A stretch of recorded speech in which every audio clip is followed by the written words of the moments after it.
transforming your relationship. I am your host, Bonitto Grange, and tonight you're in for a treat. We've got some special guests, some great friends here with me, and we're talking about Clive Atkinson. Clive Atkinson, we have Neville Wright, we have Stephen Ross, we have Daniel Harper. So our topic tonight,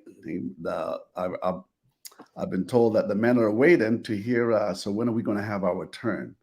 Last couple of weeks we've had in the past few weeks we've had what every wives wished your husband knew. So we've heard from the men, so now we have a few men on and we're going to hear what every husband kind of wished your wives knew. So we're going to tap into that a little bit tonight and just have some fun. So I'm just going to allow these great individuals to introduce themselves, and we're going to have some conversation right after. Neville Wright, come on in, Neville Wright. Introduce yourself. Tell us who you are. I know who you are. Good friend of ours. Hey everyone, thanks for having me on the show. My name is Neville Wright. I am a performance massage therapist and a speed and strength coach, as well as a speaker. So I do motivational, inspirational speaking as well. I was a former athlete as well, competed in 3 Olympic Games, and was also a former sprinter for Canada. Beautiful. I've never had the opportunity to go out and perform, but watch them on TV, and I guess that's as close as I'm going to get to those games. Thanks for coming on, Neville, and taking up the challenge. And then we have Stephen Mcleod. So, by the way, Neville's from Edmonton, so he's pretty well my next door neighbor. And then we have Stephen Mcleod. He's from Jamaica, so he's allowed me to have his time here tonight. We've had him on here before, and he's becoming a great friend of ours here. He's always got some great insights. Him and his wife, they are a dynamic duo. So, Stephen, tell us a little bit about you before we start. You're muted. Okay. All right. I think I'm there now. Good day, everyone. My name is Stephen Mcleod.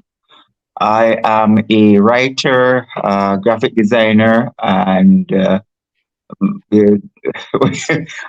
business is in publishing. So we do academic books as one of one of our core products is academic books for high schools. Beautiful.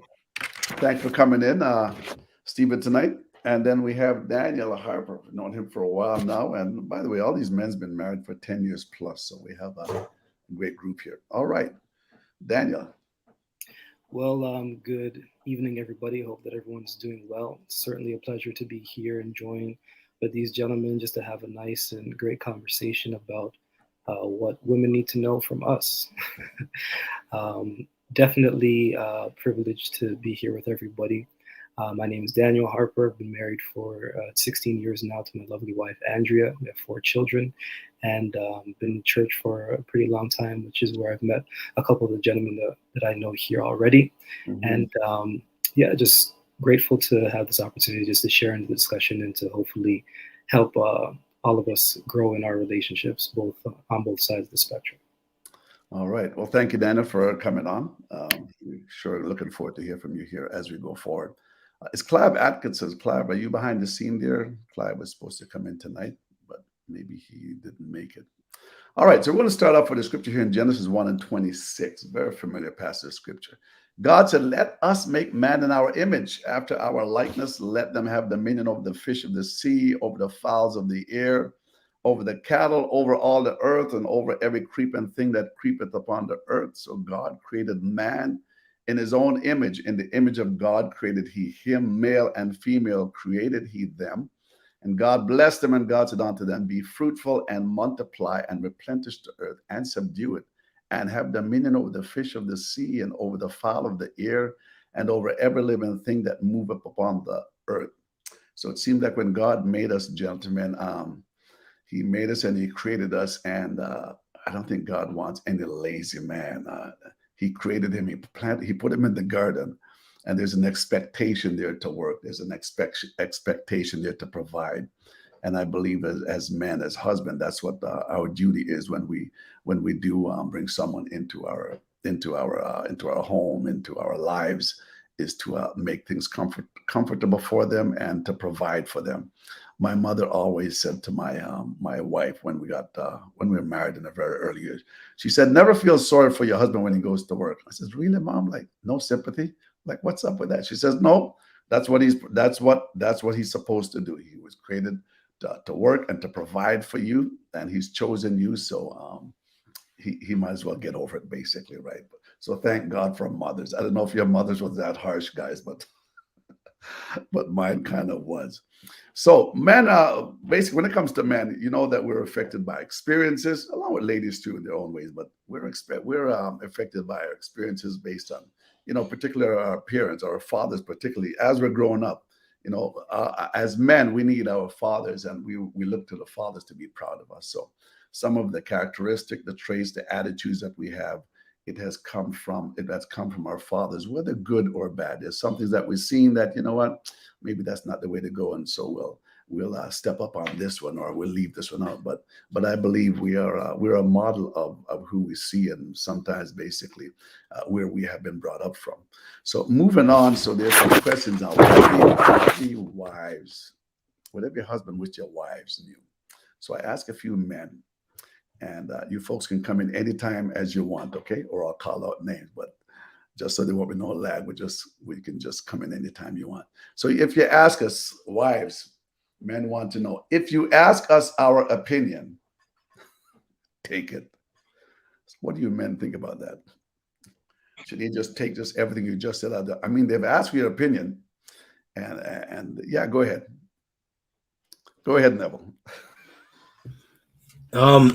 Well, I think so I guess if we're talking about what husbands wish their wives knew, that's the topic. In regards to opinion, I feel that because I mean, obviously there's a moment when there's a genuine ask of, what's your opinion? Should I do this, or what's your thoughts on that? But I think sometimes you can get into the situation where it's not really that your opinion they want. It's almost like, this is what I'm going to do. I'm just asking you, but regardless, I'm still going to go that direction. So I think sometimes it can be where it's like, if you don't really ask our opinion, then if you don't really want it. However, maybe it also too, it can be a form of you might need that validation as well too. So yeah, I think there's different sides of it, definitely, when it comes to that. All right. Thanks for chiming in. Thanks for sharing. How about you, Daniel? I want to hear from Stephen too, because we had some conversation with his wife while she was listening on that. I think when it comes to opinions, especially like Neville said, what is it that you're actually aiming at and asking us the question? Because you might be asking us for your opinion when in fact you want us to possibly agree with a position that you've already taken, or something along those lines. I do agree that maybe it's more validation that you're looking for. But if it's genuinely an opinion that you're asking for and we give that to you, there shouldn't be a sense of, if our opinion differs with something that you maybe have already thought, that needs to lead to any type of tension, confusion, or what have you. If there's something that you disagree with, which is fine, we're all married, so disagreement is part of the spectrum of life experience in marriage. But let's figure out, but don't set us up with that question. I think would probably be the best thing that I would offer. Don't let that question be an actual setup to sort of trap us. And certainly I don't say that from the standpoint of an intention behind the setup, but that it can invariably be a setup at points in time. I'm chuckling because I've never heard of this being a setup before. What's going through my mind is, do you think, I'm coming to you, Stephen, Daniel, do you think we should have a decoding machine beside us to interpret this? I think we need a decoding machine when we were engaged or courting. So that's the first thing that comes to my mind. Okay, before you speak, wife, there's a decoding machine. I know this is what you're saying, but this is what you actually mean, right? So us men, I don't know about you, but us men, I'll speak to myself. I'm kind of bad when it comes to decoding. Like one of the ladies said in our past sessions, just learn to read the room. Now, sometimes it's not easy for us men to read the room because we're trying to decode and try to figure you out at the same time, right? So I just found that a bit humorous as you were speaking there, that just automatically, yeah, we need to have a decoding device right beside you. So I know exactly what you mean when you say X, you actually mean Y. When you say A, you actually mean B, and so forth. But Stephen, come on in. Yes. Well, you see, a decoding machine will just take the fun out of things. You know, the, the thing about women is they are so complicated that, yeah, and I think God deliberately did that to keep us, occupied, entertained, and engaged. Because I guarantee you, any day you come across a woman that you can read totally easily, you get bored. But I do find that women are not as complicated as we think. I think, like for men, I know for me, is there are certain ground rules about them that even though I know those rules, I tend to forget them. And every now and again, I seem to need to refresh my memory. So, okay, this is because my wife and I find a lot of women tend to be very nuanced in our behavior or approach to life, very nuanced. But for us, a spade is a spade. But for a woman, a spade is not a spade. A spade can be something you use to dig up in the garden, can be a playing card. They are nuanced, right? And it in order to actually communicate effectively with them, you have to pay attention and be fully engaged. When I'm talking with my male friends, I don't have to, I can almost set myself on autopilot and we have a discussion. But with a woman, it's like you have to listen and hear what is being said and hear what is not being said. When my wife asks my opinion about something, she's usually going through a mental Rolodex of options that she has. And I realize that women tend to talk themselves through a problem, right? Whereas we will probably go in a room by ourselves and sit down and meditate and try, come up with a solution for something. What they use conversation to sift through their mental process and come to some sort of solution. So when she comes and she puts 10 dresses and say, okay, which one of these you think is best for this occasion? And so now I'm being asked as a man, I'm thinking, okay, she wants me to eliminate, right? So pick the best one first. So I say, all right, go with the green one. And she said, I like that, but I think the blue would better match that. And then the shoes. And then the more I give her my opinion, is like it makes it easier now for her to actually do her elimination. And then she makes a decision. And oftentimes it's not what I choose. So I just come to realize that when she asks my opinion, it's not necessarily say she wants me to make a decision for her. She's asking me to assist her to eliminate her options so that she can make the final decision. You mentioned ground rules. Yes. Are those conscious ground rules, unconscious ground rules? Are they ground rules that has been agreed upon, or? There are just some principles that women seem to operate by. Just like how we have certain principles, like we are logical. We are 1, 2, 3. If we don't see it, we don't necessarily convinced by it. Whereas women are very more intuitive. They go with their gut. They have this sixth sense that, even though she can't say, okay, this is the evidence, but at the same time, they are still very good at picking up on the intangibles. If you meet someone, for example, and, on paper, that person is like perfect for whatever it is that you're going to do. And your wife pulls you aside and say, I don't know, I don't like this. I don't know what it is, but I don't think we should go with this person.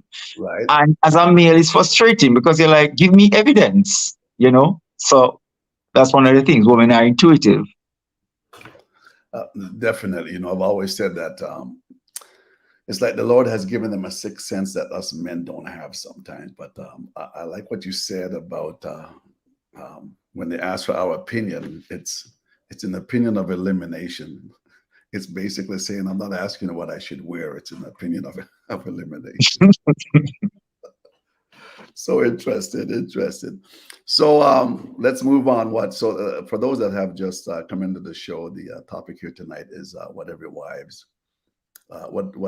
husband wished your wives knew. So when it comes to disagreement, you know, sometimes disagreement, they might think it comes across as an attack on the character or whatever, but not necessarily. So Daniel, what do you wish wives would know when it comes to disagreement? I mean, we can't avoid disagreement. It's a part of life. It's a part of a relationship. It can make us or it can break us. But what would you want wives to know about that? I think when we think about disagreements, the conversations that come out of that are coming from two different spectrums of thought. And so as Stephen had mentioned, the different type of thinking that both men and women have. And I think we all know that we think differently. We have different approaches.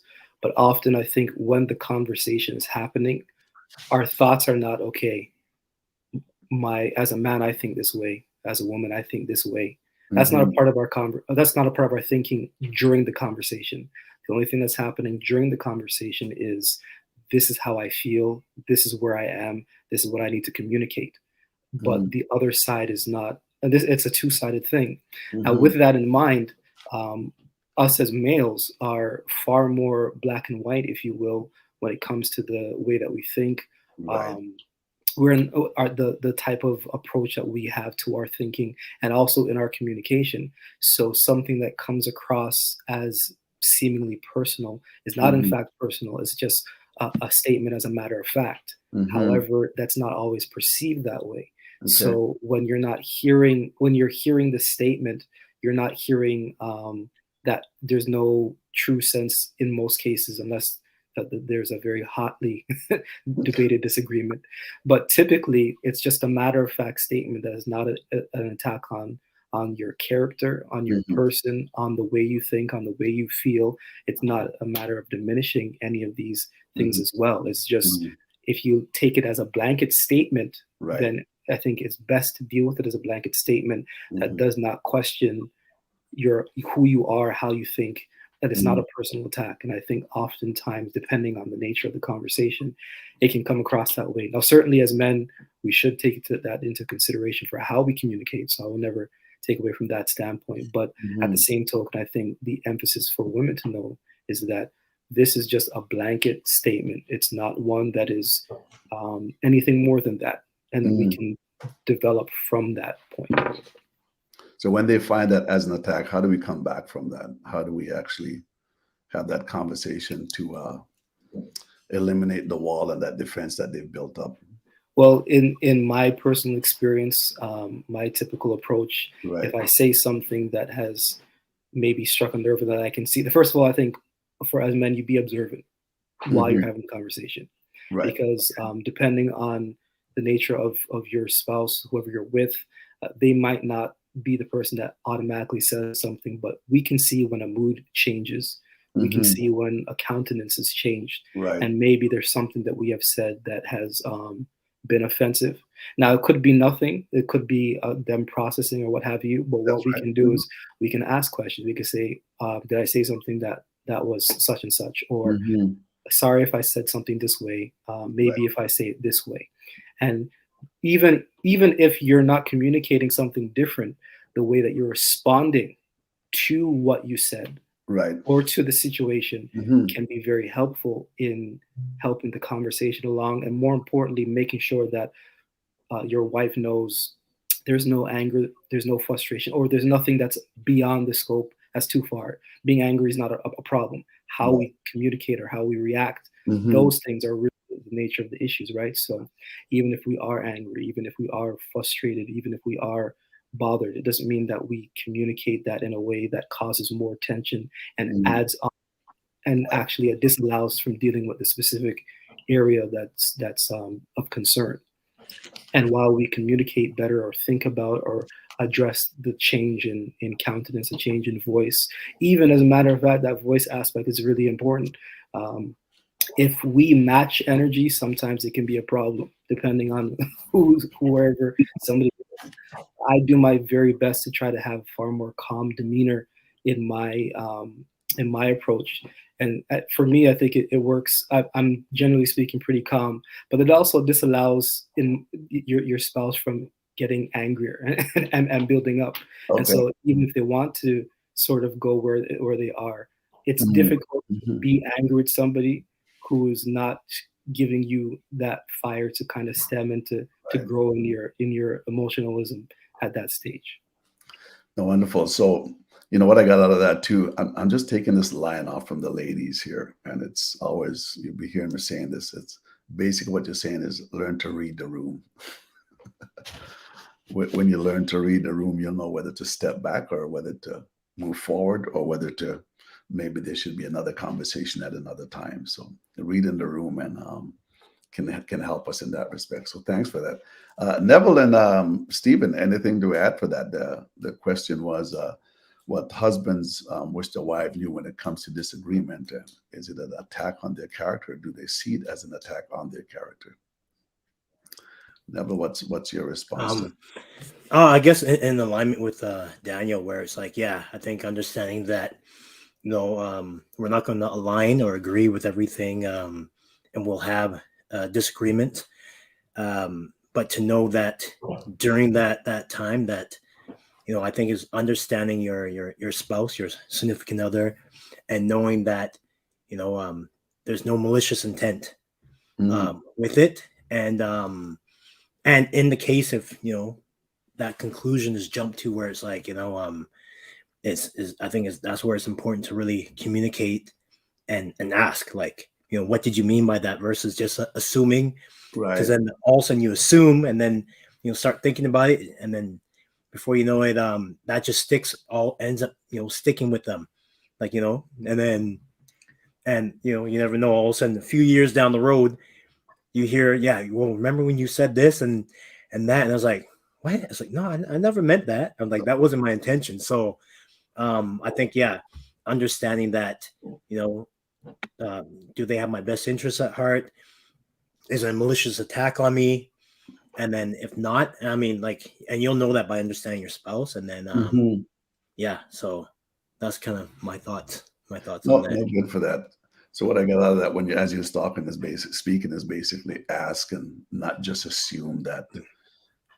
I know Daniel said something though with the temperament though, like, not Mhm. getting upset. I think sometimes though that could almost like aggravate others as well too. Like, if they're getting upset or whatever in a disagreement, and you just say, yeah, Mhm. okay, I don't agree, and just kind of like, why are they not getting upset? Like, so I feel like it can also go another direction with that as well too. Right. Obviously, the energy you give can be the energy you get back, but sometimes Mhm. when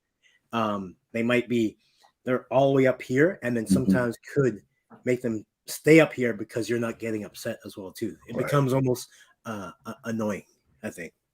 Annoyed, yeah, definitely. As I was just thinking, as you were saying that too, when you're having that conversation, how it can come across as an attack is when we're so adamant in our belief, we're not willing to budge. Like Daniel said, I believe this is black and white to me, and so that could come across as it's an attack because we're not giving them that opportunity to really not diffuse, but we're not giving that opportunity to really come in and to be a part of the conversation because we're so non-opinionated at that time. Like this is how I see it, and then things are spearheaded from there down. Stephen, before we move on, do you have anything to add to that? I'm sure if your wife was on beside you there, she would have something. I just love her. Oh, yeah, she'd have a lot of opinions. Well, what I wish wives knew about when we have disagreements is that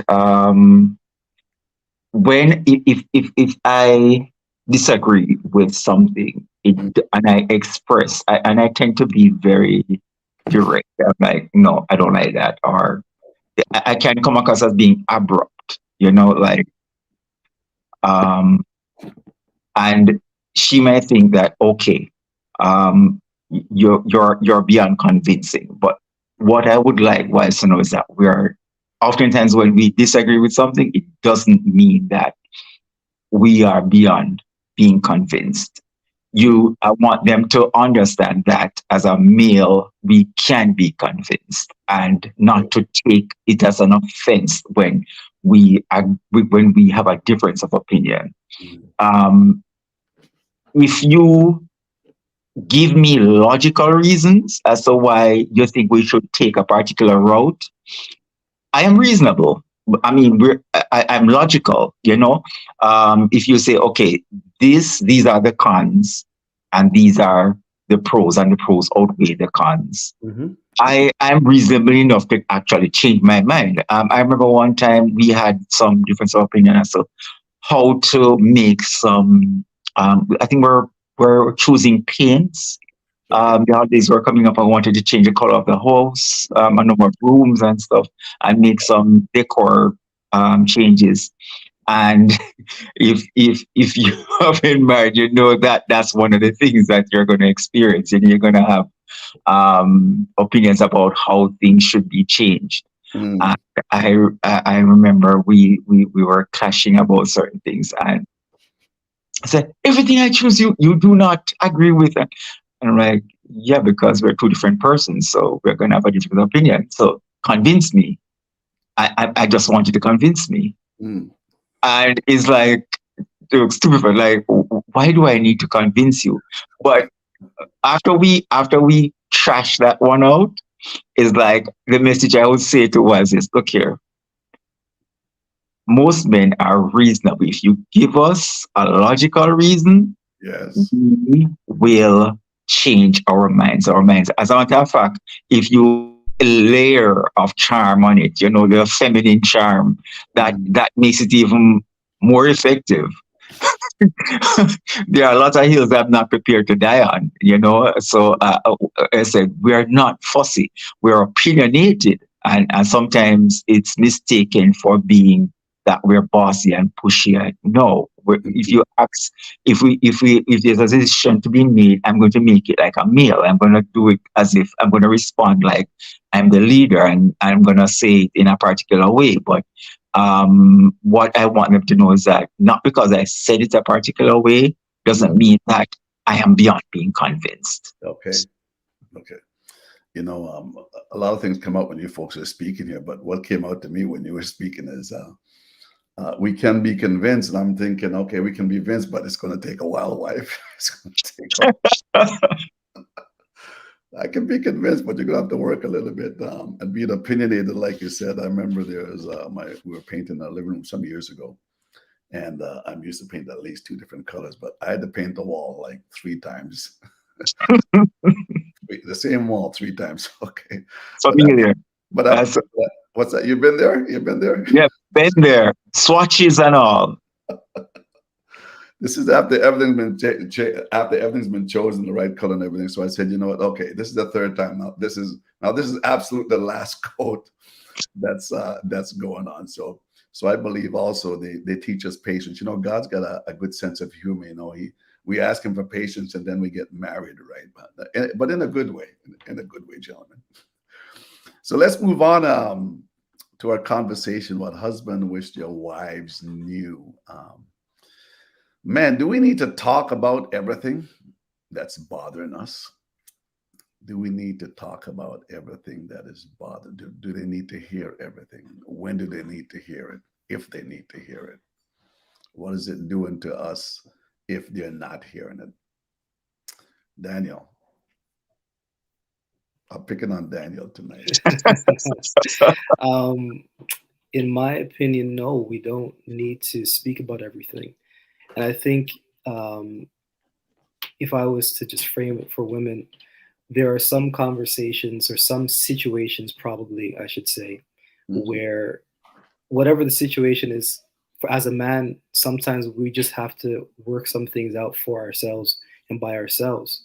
And now I know on the women's side, they'll often see, and that they'll see maybe that we're frustrated, we're hurt, and so on. So having the best of intentions to say, hey, what's going on? I want to talk about it, especially because women are more inclined to want to have a conversation when they're having an experience and needing that back and forth and so on. But men don't always need that. And it's not a matter of disallowing you from coming into our space. It's not a matter of wanting to put you at a distance, but it's a matter of there's certain things that we know, especially because of how we are. We just need a minute to process. We just need a minute to think through.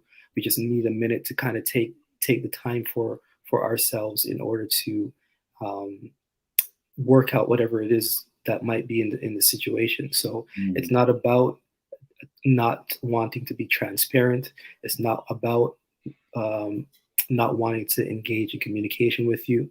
Now, and once again, I think I said it from before. It's not everything. It's some things. Right. As men, we do need to know that there are points in time where we will have to communicate things, even if we wouldn't need to, because we don't need to talk about it to make ourselves feel better or anything like that. But because of the nature of the desire and the heart that our wives have towards us, at that point, okay, let's speak to them so that they're okay, far more at that point than us being okay. Right? But sometimes women, it's just a matter of us needing to kind of take some time to ourselves and work things through.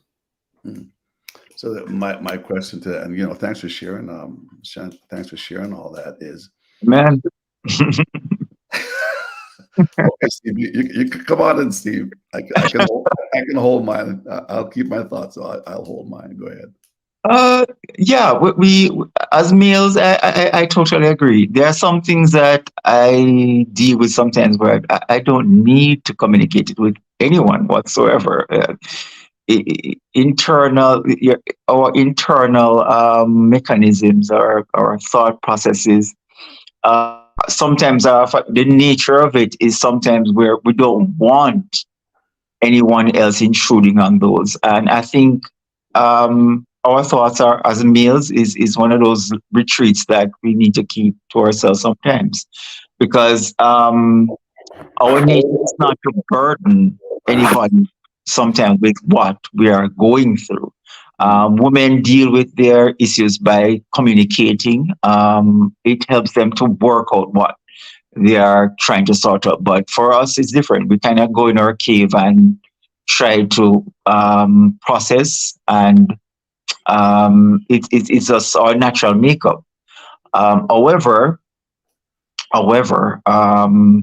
sometimes I have to gauge that, because what I do find is if I go into my cave and I'm processing, I might end up getting distracted by the problem in such a way that it turns into procrastination instead of making a decision. Okay. Because sometimes I get stumped. I'm processing something and I get stumped. And instead of saying, okay, let me escalate it to communicating with my wife or somebody else, I just I escalate it to just procrastinating. I don't know the solution, so I just put it aside, and sometimes it backfires on me. And I realize that's not really healthy. So, my first instinct is to sort it out myself. But if I am being stumped, then I know that, okay, I need to escalate this and, kind of bring my spouse into it and say, look here, this is what I'm going through. And I really don't have a clue how to deal with it at this moment. So I'm going to go in my cave and I'm going to procrastinate. You don't want to do that. That's problems. If I could just jump in just quickly to add something as well that I just thought about as Stephen was speaking. Sometimes I think it might be useful for us as men that we go ahead and be proactive in saying to our spouses, hey, you know what, there's something I'm kind of working through. And so just if you see or whatever, just know that that's that. Because in my experience, one of the things that I have learned is that there would be moments where I am kind of having that, going into my cave experience and what have you. But I didn't say anything to my wife. Right. And so the normal conversations, the normal way that we respond with each other is not taking place. And I'm not even thinking about any of that because my attention is on whatever the circumstance is. That's right. Meanwhile, on her Exactly. end, she's Yes. feeling Mhm. Isolated. She's not feeling the typical normative practices of love relationship and XYZ. And Mhm. so that is happening on her end as well. So to help alleviate, I mean, Right. depending on the circumstances, it is what it is. But at least if you go and say ahead of time, and it's another one of those signs of care and appreciation that you're showing in saying that, Yes. hey, here's where I am, here's what I'm doing. But at least they can say to themselves, okay, here he is, and I thought he was thinking about me even in the midst of that, and you get some brownie points for that. I promise you. I'm coming to you, Neville, because let's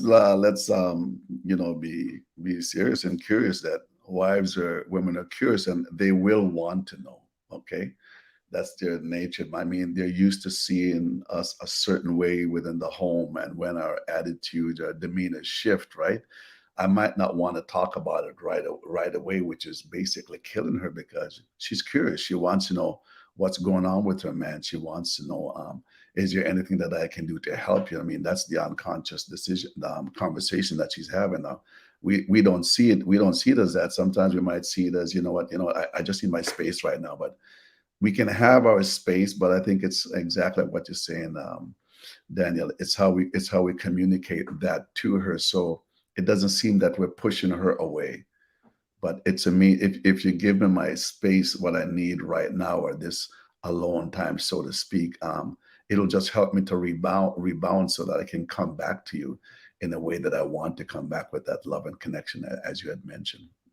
So yeah, that's great. Neville, did you have any comment about men? What husbands wish their wives knew? Does men need to talk about everything that is bothering them? I think the points were pretty good, like really good. The only thing I would say is, in those moments, we like to try and figure things out ourselves, and I think having an understanding where it's like, what's going on is like just give me a moment, or I'm good. Let me sort it out, because I mean, I think it's important for us to be able to process information and figure things out too. Because I mean, like even from like a biological standpoint, or our mental standpoint of develop me, trying to figure things out. I need to learn to figure things out, or develop these pathways, so then I'm better at problem solving. Right. And then the other side of it is where, say, this thing's really bothering me, but then like, my wife, if she sees me and she notices my mood or something, and it's a couple of days, then she'll be like, all right, man, that's enough. Like you've had enough time to do that. And then, but usually, if I'm like, I'm good, I like to try and figure things out myself. And I like that, because then it's like, it just helps increase my ability to, like I say, to problem solve and go through things and stuff. I mean, it can work the other way too, where, she's going through something, if she wants to talk about it, or if she's like, I'm good, leave it. And then if I see she's really struggling, then I'll come again. Same thing for her. I think that if you get to that point where we get stuck, then it's important to be like, all right, you know what?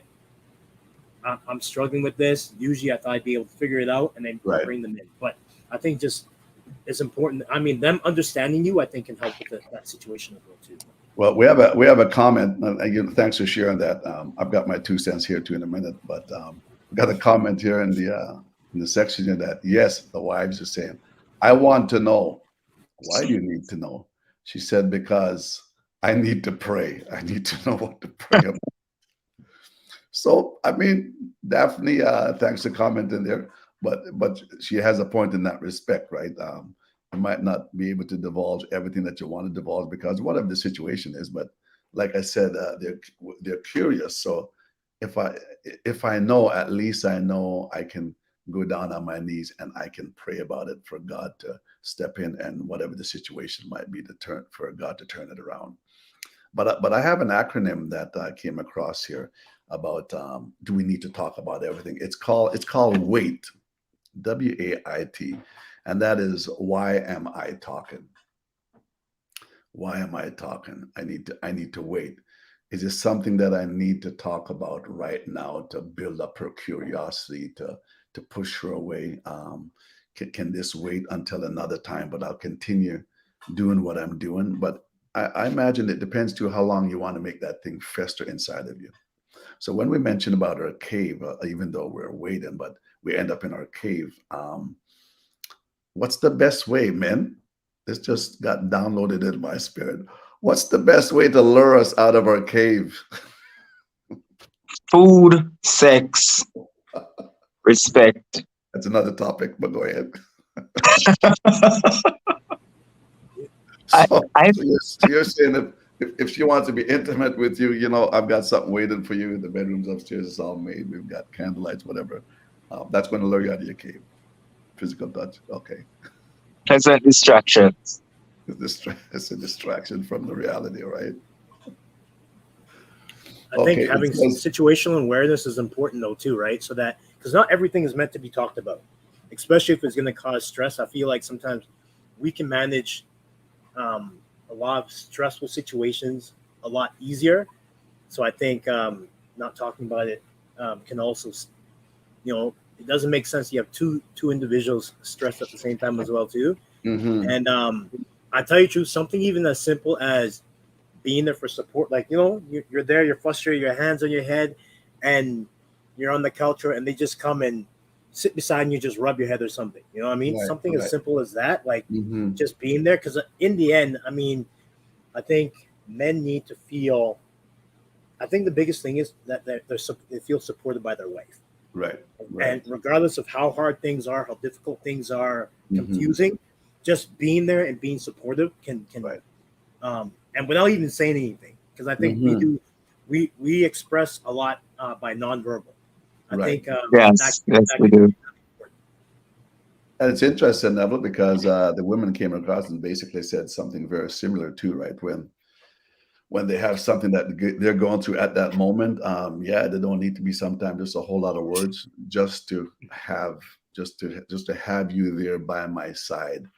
That's more than words can actually speak. That's more than you can actually say right now, because right now you're actually being present with me, and that's what I need. I don't know how to articulate it. I don't know how to come out of what I'm going through here, but just you being present, like it seems like it's enough. Seem like it's enough.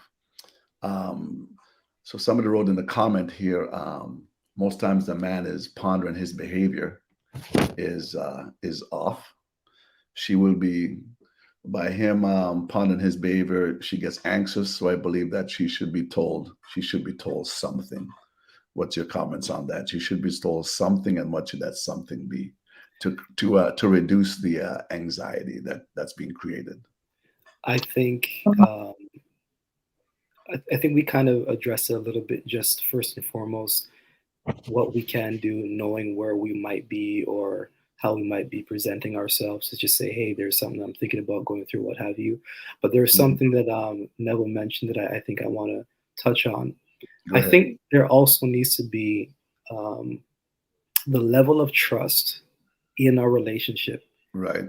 where if I'm not saying something, Mm-hmm. that can be okay.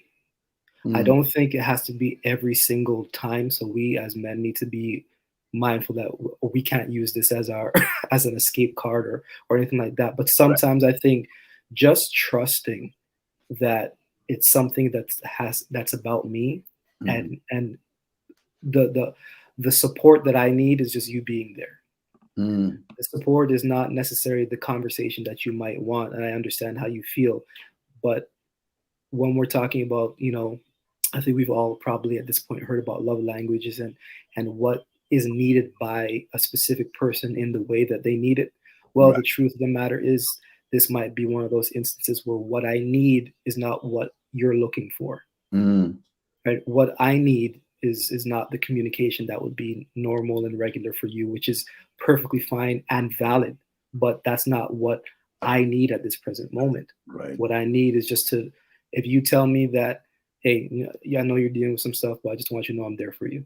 I Mm-hmm. think that there's a level of comfort and support, as was mentioned. that even if I don't talk to you about the situation, Right.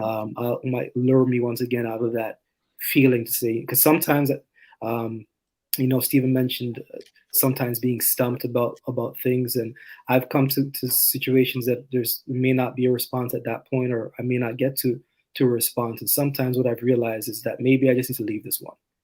And sometimes that support of just being there helps me personally to change my focus on what it is that I'm thinking about at that present moment, and say, you know what, I might be overthinking this, or this might be more of a big deal or less of a big deal that I'm giving attention to. And so just being available for that type of support, let us know you're there for us regardless of what we're going on. But also, like I said from the top, trusting that some things are just not needing that conversation. It's interesting. That's the word I wrote down while you were speaking, because that alone will settle the water, so to speak, is trust. So trust me with my feelings as well as I will trust you with your feelings. This is not a means of pushing you away, but if we understand one another and trust one another, I'm not trying to hide anything from you, good or bad, but just trust me in this moment and just be present with me. So, no, beautiful. So I appreciate you, man, for the feedback on that. I think we have some time here. Is 8:17. Less than 10 minutes to go. There's a long list here, man. So I hope you men are coming back on here next Thursday. If not, I got to get some more fill-ins here. But I got a beautiful trio here, so we're on the roll here. Okay, let's just finish off with one fatherhood challenge. What would and all of us that's on here right now, we have children. What would the husband wants to know? Where the wives are concerned about fatherhood challenge. We talk about motherhood challenge with the ladies, but now what about fatherhood challenge? What would you want these wives or the ladies to know, or those coming up to get married? What do you want them to know? I would definitely. Can I go ahead? Mm-hmm. Yeah. My advice to anyone who is getting married or planning to have children is, you have to build a catalog of competencies, right? Because you're going to find a number of challenges going to come your way. And the more that you are able to deal with those challenges, the smoother family life you're going to have, right? So sometimes we instinctively think that, oh, parenthood, it will come to me. I will just roll with the punches out. But no, you don't want to reach a river before you figure out how you're going to build your raft. So for males, certain competencies are this is basic. Like I knew I needed to learn how to do basic electrical repair. Like if the switch goes bad, I need to be able to fix that. If the plumbing, if there's a leak, and the plumber cannot come until the next day. It happens at midnight. I can't get a plumber. We can talk about that. I have to know how to deal with that. The car maintenance, the yard maintenance. These are things that basic first aid. When you have kids, you're gonna need to know how to deal with certain household injuries. And these are things that we tend not to think about. But if you approach it like you're planning for something, then when you get there, when the challenges come, you just want to prepare. You want to. It's like if you're going to prepare for a job, you go and get trained. You get your qualifications, and then you go and apply for the job. And if you don't take that same approach with parenthood, then you'll make mistakes, a lot more mistakes. You're gonna find you're gonna make them that were not necessary. And it's going to be harder than was necessary if you are just prepared. Fatherhood challenge, yeah. Competencies. Go ahead. What was that? No, what I got out of that is also to for the men that are listening and those that are on that journey where they're going to get into a relationship is what is in your toolbox. And yes, What is in your tool? What are you bringing into? Like you said, if you can't even change a light bulb, and you got to call an electrician to change a light bulb, I'll just leave it at that. But Neville, how about you? Come on, and thanks Stephen for chiming in on that. What wives need to know about fatherhood challenges. So I guess I got a few points. So the first one would be time for yourselves. So before having children, making sure that I for myself personally, I never rushed into having children. I wanted to make sure that we had time for each other because that priority tends to shift a bit, even though you do your best to not neglect each other, but it can happen at times. So making sure that you have time with each other, know each other, experience each other before. After having children, trying to do your best to try and do that as well too. And then also having time, providing personal time. Like I know especially for, I get it sometimes for spouses, for example, that might be on maternity leave and, they're dealing with the children all day and to come in and then all of a sudden it's kind of like you come in, you have a baby, give them time to compress or give us time to decompress. And I understand yeah, you're tired and stuff, but in the end, I mean, if both are tired, and not to say that it should be on one person, but I think it's just still important to, I think, give, the husband time to, collect himself, eat, decompress, and then, get involved as well. And that's where that also, like I said, that balance of support of each other's energy, making sure that, each person's getting rest and trying to support each other as much as possible through there.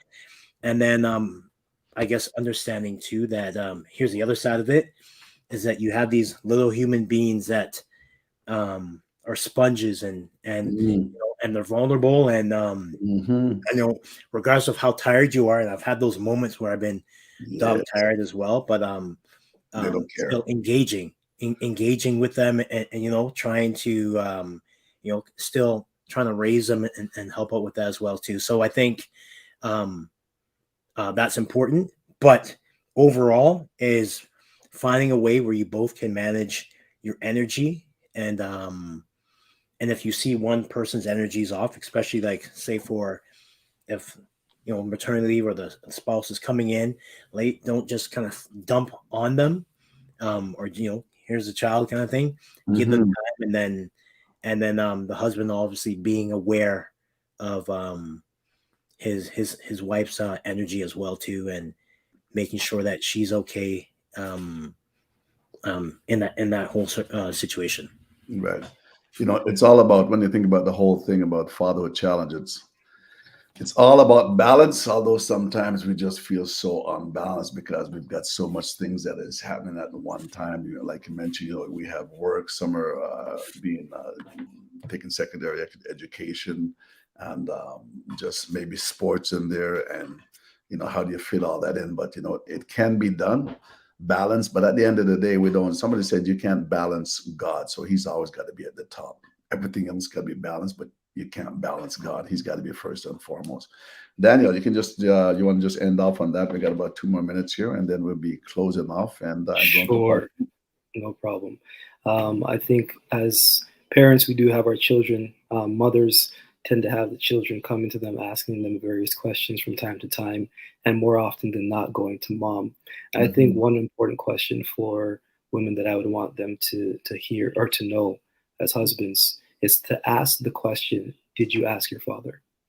The reason for that question is because sometimes there can be an inadvertent tendency from spouses to undermine what has already been said by their husband because they didn't ask the question, did you ask your father? Right. And so because the child goes to mom after already asking dad, they don't realize that there's already been a response there. and then the child is not happy because maybe their mom has answered in a different way than what their father said. And so that can have a particular tension and impact, and long term affect what the child is going to do in terms of what they think is going to cause them to have success for what they want to do. Mommy might say yes more often or not.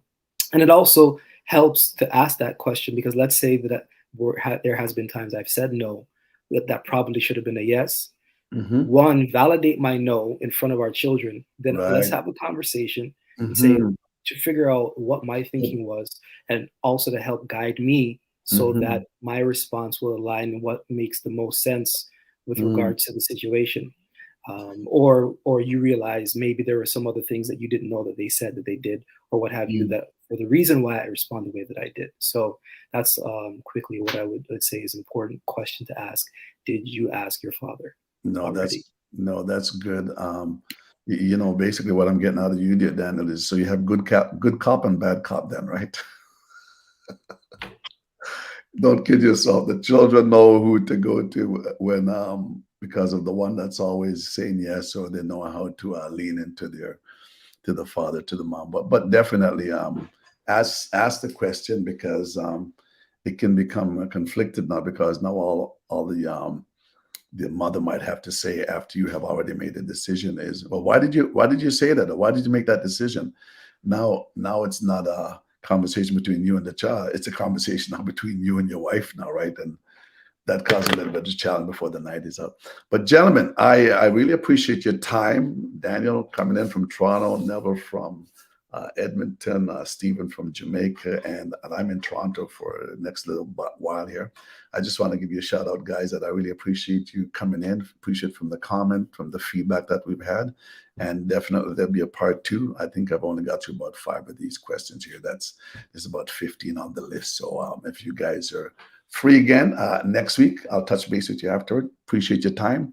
And I am your host. Those that are listening, Bonitto Grange, your relationship and life coach. We tune in here every Friday at 5:30 Mountain Standard Time. God bless you. Have a wonderful evening, and hope you've got a little bit of something out of this, wives, and also the husband that has been listening.